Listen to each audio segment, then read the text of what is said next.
Hey guys, welcome back here to the Fishing Teacher, and appreciate you guys joining me for today's video. And just got a quick video today, guys. It's Saturday, getting ready to go down, spend some time with the family down there. We're going to go down to Branson and do some bowling and stuff like that. So I just wanted to get a quick video out.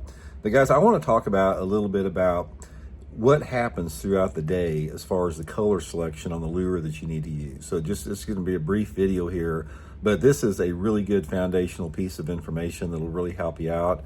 Doesn't matter if you're fishing, the soft plastics or jigs or crankbaits or whatever.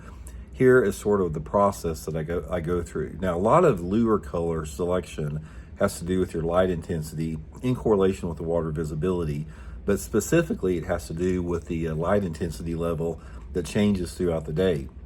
Now, this also changes throughout the year because the sun is positioned at the sky at different angles at different times of the year. But here is a quick piece of advice I want to give you guys. When you start out fishing in the morning, like say for example, you get out there by daylight, and you know how it's still low light and there's shade everywhere and the sun's maybe starting to peak up, but there's a lot of shade anywhere.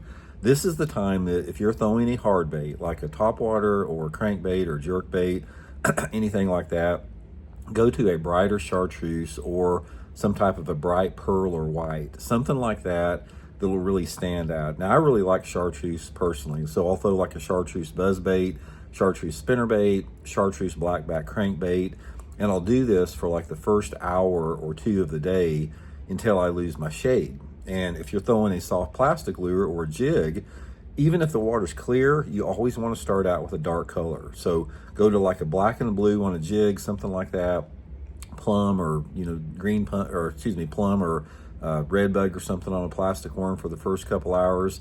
And then as your light intensity increases, say for example that sun starts to get up at 10 o'clock, 11 o'clock, 12 o'clock, and you get more light intensity, then you want to make your switch away from those pearls and chartreuses into more of like a shad pattern or a crawdad pattern or a perch pattern, something a little bit more that were a little neutral, doesn't stand out quite as much.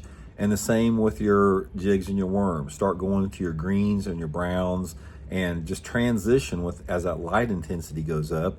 And then as the light intensity goes back down in the afternoon, then go back to your chartreuses and your whites and your dark colors. But try this, guys, and you'll find out that you have more consistency catching bass throughout the day. It really helps out.